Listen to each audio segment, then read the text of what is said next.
Dear students, hearty welcome to today's English class. Today we are going to see Unit 1 from our supplementary reader. The name of the supplementary reader is Moments.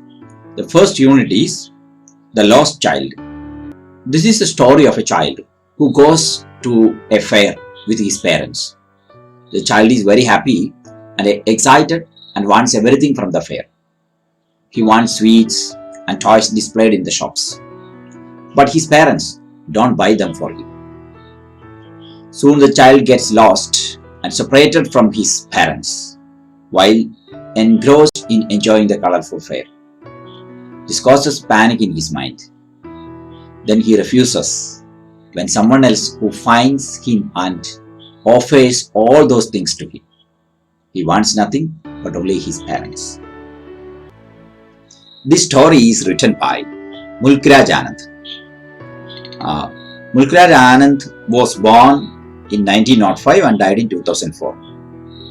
He was an Indian writer in English, notable for his depiction of the lives of the poorer castes in traditional Indian society. He is a preeminent Indian author of novels, short stories, and critical essays in English, who is known for his realistic and sympathetic portrayal of the poor in India.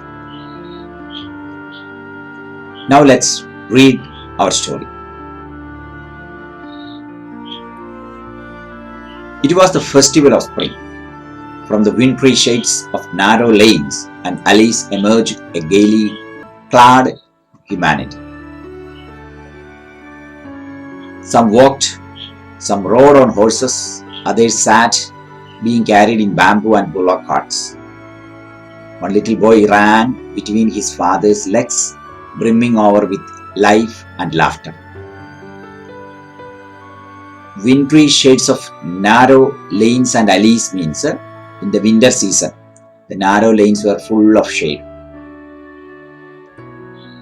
Emerged, came out, brimming over, to be full of something. The story is set in the spring season.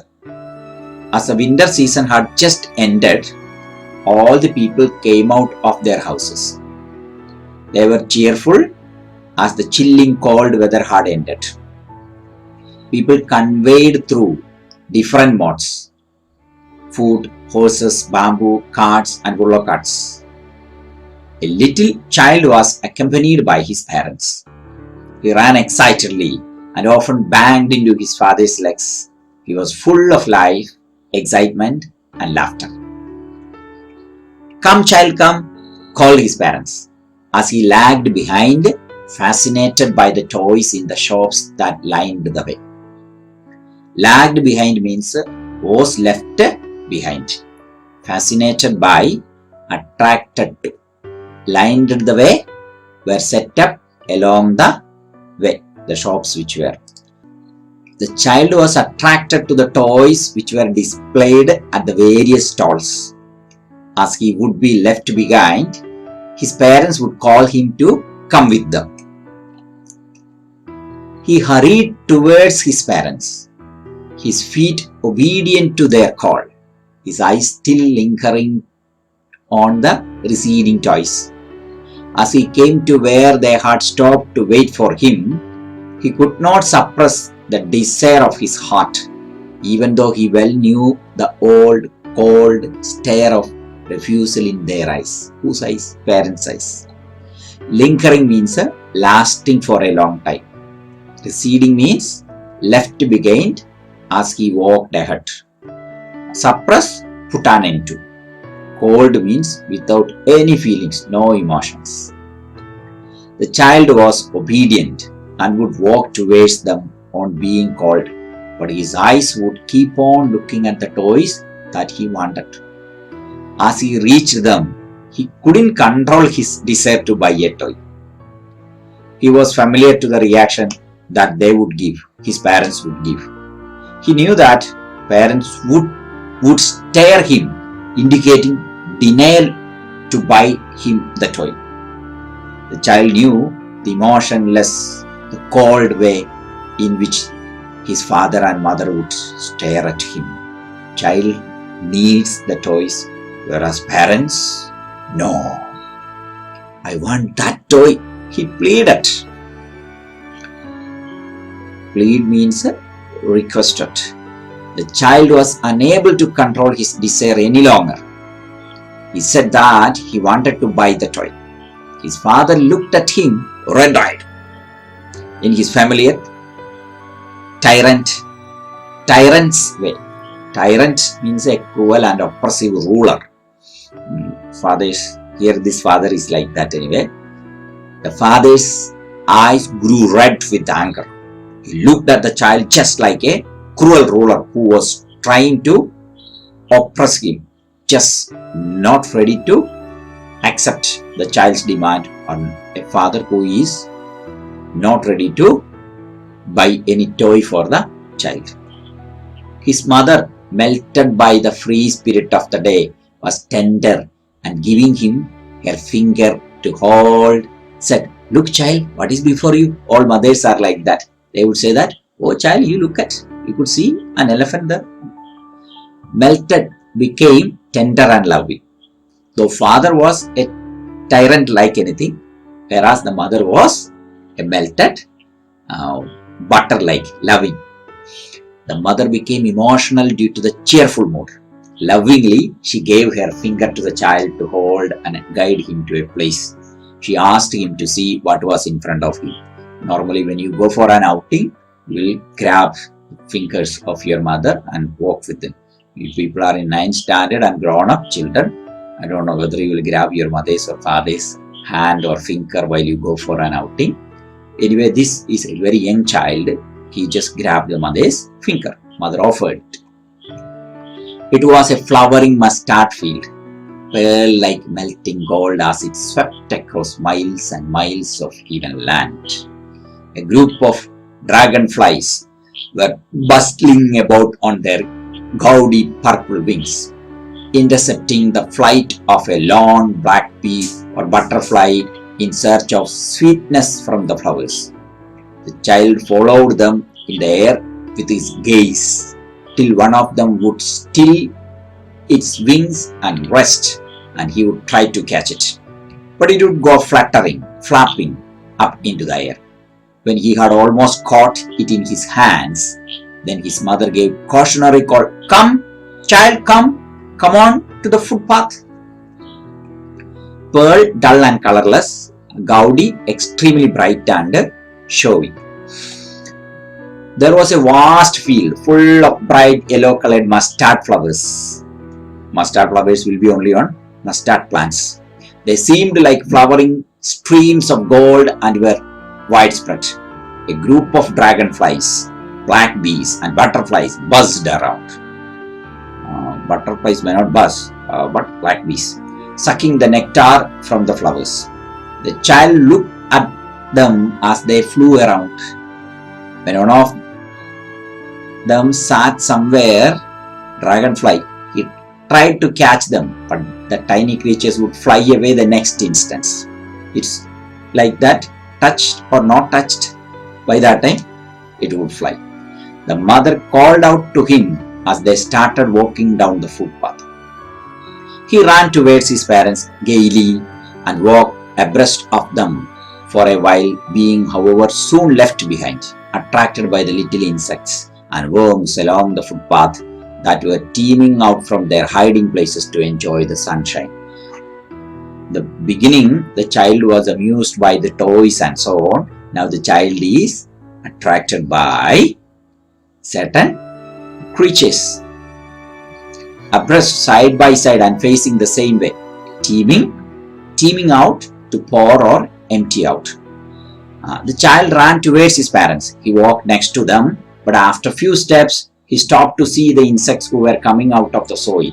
Once again, the child was left behind. He's always like that. He preferred to walk along with or ahead of parents, but whenever he come across certain kinds of scenes, he gets slow and he lag behind. "Come, child, come!" his parents called from the shade of a grove, where they had seated themselves on the edge of a well. He ran towards them. Grove means a small wood or group of trees. Yes. The parents called him. They sat next to a well under the shady trees. The child once again ran and joined his parents. It's like that. A kind of relay is going on. The child will go along with him, and after seeing something, he will lag again. Then parents will call him. So they are going for a fair. The shower of young flowers fell upon the child as he entered the grove. And forgetting his parents, he began to gather the raining petals in his hands. Yes, flowers fallen on him. But lo, he heard the cooing of doves and ran towards his parents, shouting, "The dove, the dove!" The raining petals dropped from his forgotten hands. Yes, he is just amused by the scenes. One after the other comes. As the child entered the shady forested area or grove area, he was welcomed by a shower of flowers. He forgot his parents and started collecting the petals that had fallen. Just then he heard the cooing of doves and was excited to see them. He started chasing the birds, and in the process, the petals fell from his hands. This shows that as the child got attracted towards the next thing, he forgot what he had been doing earlier. "Come, child, come," they called to the child parents, who had now gone running in wild capers around the banyan tree. The child went on running around banyan tree, and gathering him up, they took the narrow, winding footpath which led to the fair through the mustard fields. The path is winding. Capers, a playful skipping movement. The parents called the child, who was running and playing around a banyan tree. They lifted him and walked down a narrow, twisting lane or path through which they crossed the mustard fields and reached the fair, where the fair was going on. As they neared the village, the child could see many other footpaths full of throngs converging to the whirlpool of the fair, and felt at once repelled and fascinated by the confusion of the world he was entering. Throngs means huge crowds, converging, gathering. As they were about to reach the fair, the child saw huge crowds of people walking from all directions towards the fair. The dense crowd scared him, and he stepped back for a while, but the next moment he got attracted to the crowd of humanity. A sweetmeat seller hawked gulab jam, rasgulla, barfi, jalebi at the corner of the entrance, and a crowd pressed round his counter at the foot of an architecture of many colored sweets decorated with leaves of silver and gold. The child stared, open-eyed, and his mouth watered for the barfi that was his favorite sweet. "I want that barfi," he slowly murmured. But he half knew as he begged that his plea would not be heeded, because his parents would say he was greedy. So without waiting for an answer, he moved on. Paid attention to. At the entrance of the fair, to one corner, a sweetmeat seller had set up a shop. He was selling various sweets like gulab jam, rasgulla, barfi and jalebi. The sweets were displayed at different heights and were covered with the foils of gold and silver, arranged in different shapes or served. The boy's mouth watered. Anybody's mouth will water when you see these kind of things. When he sighted his favorite barfi, he expressed his desire to get one in a low voice, because he knew that his request would be refused by his parents. They would say that he was greedy for the barfi. As he did not expect that his demand would be fulfilled, he walked further. He knew very well that even though he loved very much the barfi, parents would not buy it for him. So he moved. A flower seller hawked. Hawked means selling, crying out. A garland of gulmohar. A garland of gulmohar. The child seemed irresistibly drawn. He went towards the basket where the flowers lay heaped and half murmured, "I want that garland." But he well knew his parents would refuse to buy him those flowers because they would say that they were cheap. So without waiting for an answer, he moved on. Parents are like that. They will find out an excuse not to buy anything. The next stall was that of flower seller. The flower seller is announcing that he was selling garlands of Gulmohar flowers, hawking. The child wanted one of those. He walked towards the basket of flowers and again announced his desire to have one in a low voice because he knew that his demand would not be fulfilled. Child is not at all confident to express his likes or what he needs because he knew very well that father or mother wouldn't accept his demands. They would refuse to buy him the flowers as they would say that they were cheap. Again the boy walked ahead without expecting a reply from his parents. A man stood holding a pole with yellow, red, green and purple balloons flying from it. Next scene is Balloon Man. The child was simply carried away by the rainbow glory of their silken colors and he was filled with an overwhelming desire to possess them all. Not one balloon, all the balloons. But he well knew his parents would never buy him the balloons because they would say he was too old to play with such toys. So he walked on further. He knew very well the excuses which are given by his father and mother. Overwhelming means a very strong emotion. The next thing that the child came across was a balloon seller selling balloons of different colors of the rainbow. The boy attracted to the shiny colors to the balloons and wanted to have them all. He knew that his parents would not buy the balloons for him as they would reason that he was too old to play with them. So the child again walked further, moved. Who comes next? A snake charmer stood playing a flute to a snake which coiled itself in a basket. Its head raised in a graceful bend like the neck of a swan, while the music stole into its invisible ears like the gentle rippling of an invisible waterfall. The child went towards the snake charmer, but knowing his parents had forbidden him to hear such a coarse music as the snake charmer played, he proceeded farther. Forbidden, not allowed, coarse, unpleasant. You remember the unit we learned about punky. Am I right? Same sound you could remember. Then he paused at a snake charmer who was playing a flute and the snake was twisting its neck to the music. The snake had coiled itself in a basket and had raised its head out. Typical way. It bent and moved its neck gracefully like a swan. It seemed that the music of the flute was, it's punky actually, no?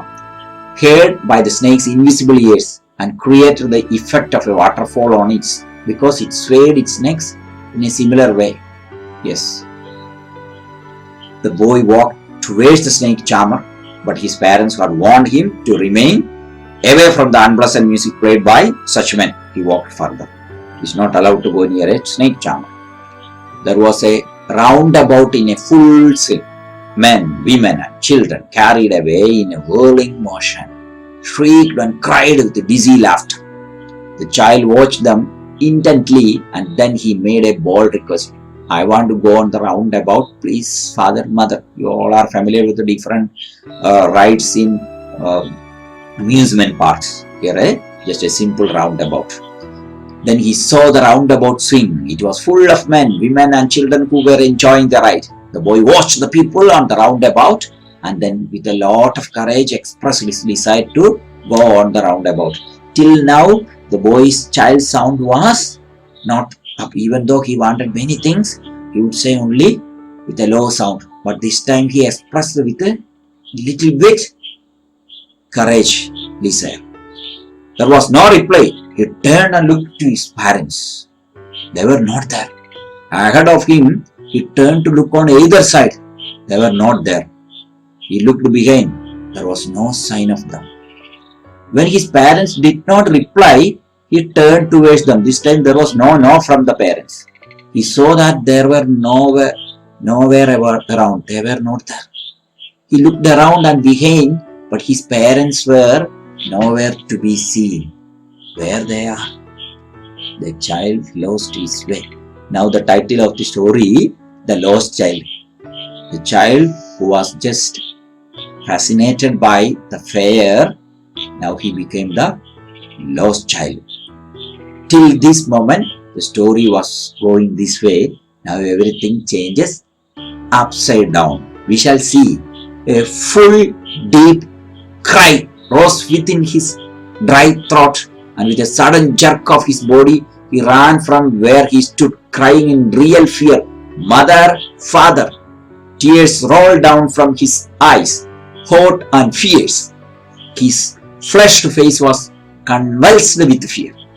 Panic-stricken, he ran to one side, first then to the other, hither and thither, in all directions, knowing not where to go.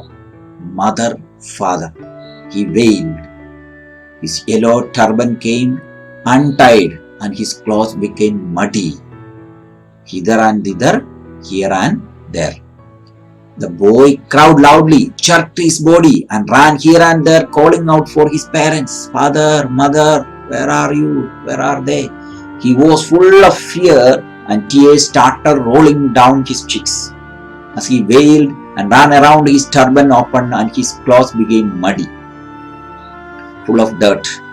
Having run to and fro in a rage of running for a while, he stood defeated.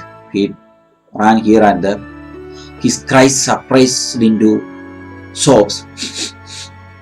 At little distances on the green grass, he could see through his filmy eyes men and women talking. Filmy eyes means eyes are filled with tears.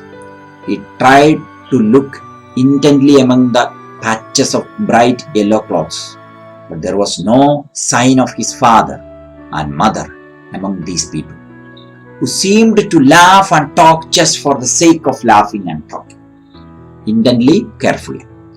After some time, he gave up. He was running here and there. Now he got tired. The loud cries turned into mild sobs. Only a little sound coming out. He saw some people standing and talking and tried to find if his parents were among them. He was looking here and there, whether his father or mother is there. The laughter and talks of the people were meaningless for the child, because he lost his father and mother. They are not there. He was simply searching for his parents. Yes, that's what I told you. The story was going with a mood of happiness and celebration, and for the child also it was with much enthusiasm. He was moving through the fair. Now everything is gone. Now we will read, he ran quickly again, this time to a shrine to which people seemed to be crowding. Every little inch of the space here was congested with men, but he ran through people's legs, his little sobs lingering. "Mother, father." Near the entrance to the temple, however, the crowd became very thick. Men jostled each other, heavy men with flashing, murderous eyes and hefty shoulders.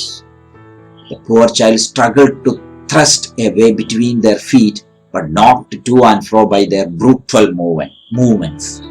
He might have been trampled underfoot had he not shrieked at the highest pitch of his voice, "Father, mother!" A man in the surging crowd heard his cry, and stooping with great difficulty, lifted him up in his arms. Congested, full of hefty, large and heavy, thrust, push, knocked, hit. Brutal means harsh or rough. Trampled, crushed, surging, powerful. The boy ran towards a temple which was crowded with people. He ran through the legs of men, calling out for his parents. He wanted to get his father and mother. The crowd was pushing each other as he neared the entrance of the temple. The boy got scared of huge strong men who stared people with their murderous eyes and pushes them with their strong and big shoulders. The boy could have been crushed under the feet of the men had his cries not been heard by a man in the crowd. He lifted the child. Yes, he was crying like anything. Among the crowd, one man noticed him and he was taken. Whether he will manage to find out his father and mother with the help of that man? How did you get here, child? Whose baby are you? The man asked as he steered clear of the mass. The child wept more bitterly than ever now and only cried, I want my mother, I want my father. As the man got the child out of the crowd, he asked him how he had reached there. A small child alone in a crowd, in a fair, and what were his parents' names. The boy cried even more and repeated that he wanted to go to his parents. I need my father and mother. The man tried to soothe him by taking him to the roundabout. Will you have a ride on the horse? He gently asked as he approached the ring. The child's throat tore into 1,000 shrill sobs and he only shouted, I want my mother and I want my father. I am lost. Now you are asking whether you need a horse ride. How can the child can go for a horse ride when he is a lost child, he is missing his parents? Soothe, relax or comfort. The man tried to relax the child by taking him to a roundabout swing. He offered him a ride, but the child screamed and wept loudly that he wanted his parents. The man headed towards the place where the snake charmer still played on the flute to swaying cobra. Listen to that nice music, child, he pleaded. Nice music when a child is crying because his father and mother is not with him. What? Spunky sound, no? But the child shut his ears with his fingers and shouted his double-pitched strain, I want my mother, I want my father. The man took him near the balloons, thinking the bright colors of the balloons would distract the child's attention and quieten him. Would you like a rainbow-colored balloon? He persuasively asked. The child turned his eyes from the flying balloons and just saw, I want my mother and I want my father. Earlier, each time he used to forget what he was doing when he get a new thing. But here he is not ready.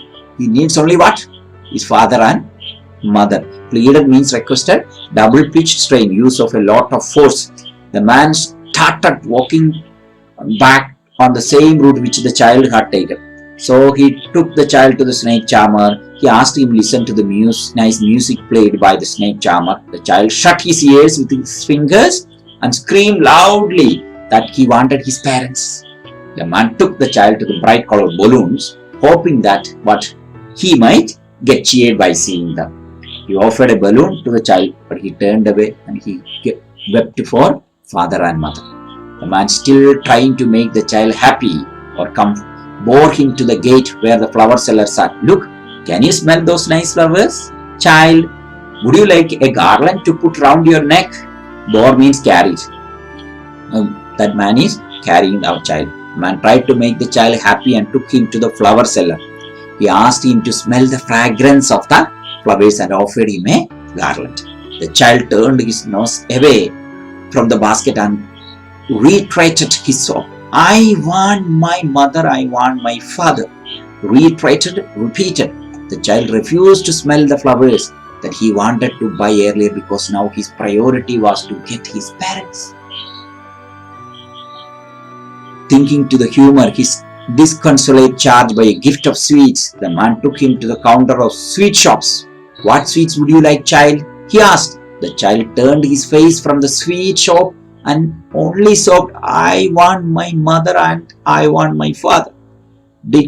Disconsolate means very unhappy and unable to comfort. Charge, a person or thing entrusted to the care of someone. Finally, the man took him to the sweetmeat seller and offered to buy sweets for him. We remember he loved to have a barfi. Will a barfi solace him? Still, the child did not want his favorite sweet, but wanted his parents. Dear students, we have come to the end of this unit.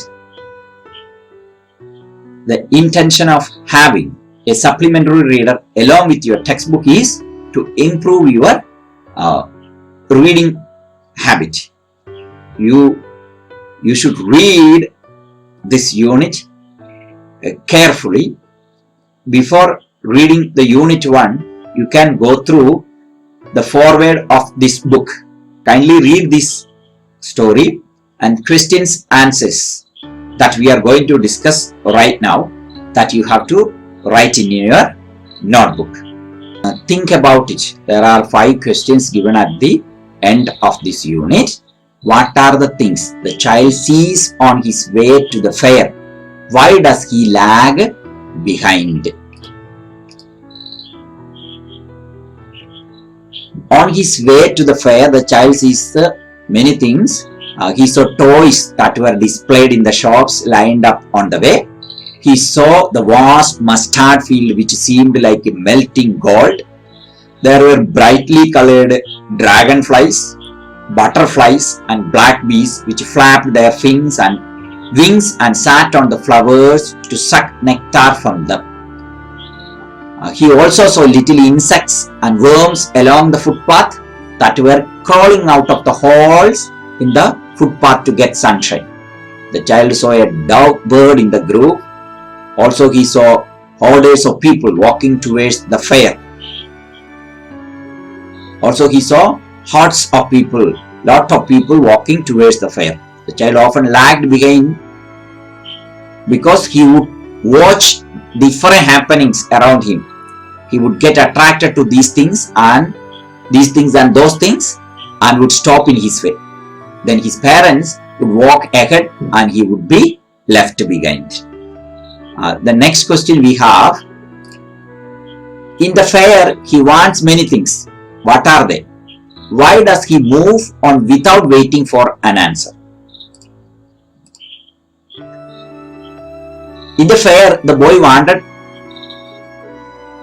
many things. He wanted to buy a barfi from the sweetmeat seller. He wanted a garland of flowers from the flower seller. Next he saw a balloon seller and wanted a balloon with the colors of rainbow.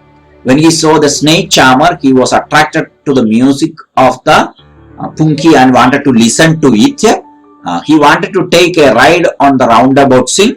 The child moved ahead from all these stalls without waiting for a reply from his parents, because he knew that the father and mother would not heed to his demand. They won't listen to his demands, and he knew their replies in each case would as follows. If he demand for a barfi, they would say that he was greedy child. If he demand for a garland of flowers, they would be bought because it would consider that would not be bought because it consider it is very cheap. They would not buy him a balloon. The parents would not buy a balloon for him because he was a grown-up to play with it. He is no more a child to play with a balloon. The child's parents had warned him from listening unpleasant music which are played by snake charmers. Now we have question number 3. When does he realize that he has lost his way? How have his anxiety and insecurity been described? That is being described in the story. When the child raised his demand for a ride on the roundabout, his parents did not reply. He moved his head up to look for them. It was then that he discovered that he had lost his way. Look up means parents are taller than him. No? His anxiety and insecurity have been described in many ways. The child saw hefty men with murderous eyes and got scared of them. Yes, the child got scared of big men. He ran here and there looking for his parents. His turban untied. His clothes became dirty. He was screaming at the top of his voice, crying like anything. Why does, the fourth question, the child lost his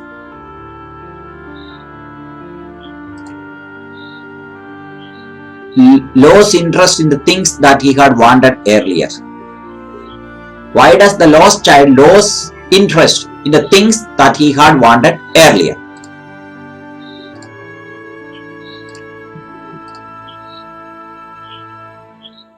The lost child lost his interest in the things that he wanted earlier because now he is sad as he has lost his parents. Before getting anything of his choice like sweets, flowers, balloons, ride on roundabout, he wants to reunite with his mother and father. Next question, what do you think happened in the end? Does the child find his parents? In the story, ending is not given. I think that in the end the boy finds his parents standing at the fair reception.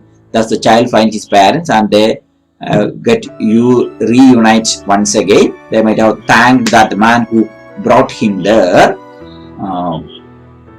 So a happy ending we can assume.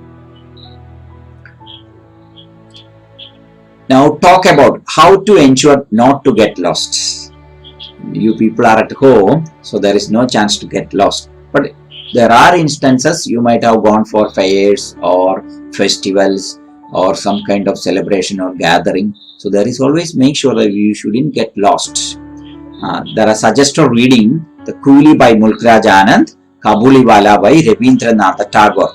As I have told you, the intention of supplementary reader is to enhance your reading skills. A different variety, around 10 units are there. Among them, few units are this year being excluded by CBSE because of this pandemic situation. But still, you should read it. You get lot of time. I was trying to explain or to make you to enjoy the story in my own way. We are trying to understand language. We are trying to learn English by reading the story. As a teacher, the story is a means for me to reach you. While I trying to explain or to elaborate the story in front of you, I am trying to reach you too. That's why my intention is to, or the purpose of the story, learning the story or understanding the story is to acquire language skills. We are trying to learn English in a way by reading, by listening, by expressing ourselves. Many thoughts might have got into your mind while we are discussing many things. There are instances your parents were not ready to accept your demands for a new dress, new mobile phones, new gadgets, or new gifts, toys, whatever it is. There are instances you are scared to express your demands in front of parents. I hope, dear students, you will ponder on this story. So, dear students, today our English class has come to an end. One thing I would like to remind all of you, you all have to complete your notebooks, and I should get notebooks photograph from you. You can send the notebooks images via WhatsApp or via Parent Eye, or even you can upload in Google Classroom. You should write copybook in order to improve your handwriting, and I have to get the written pages of your copybook, photos of images of your written pages of copybook in WhatsApp or in Parent Eye or in Google Classroom. Until we meet in the next English class, take care. Thank you.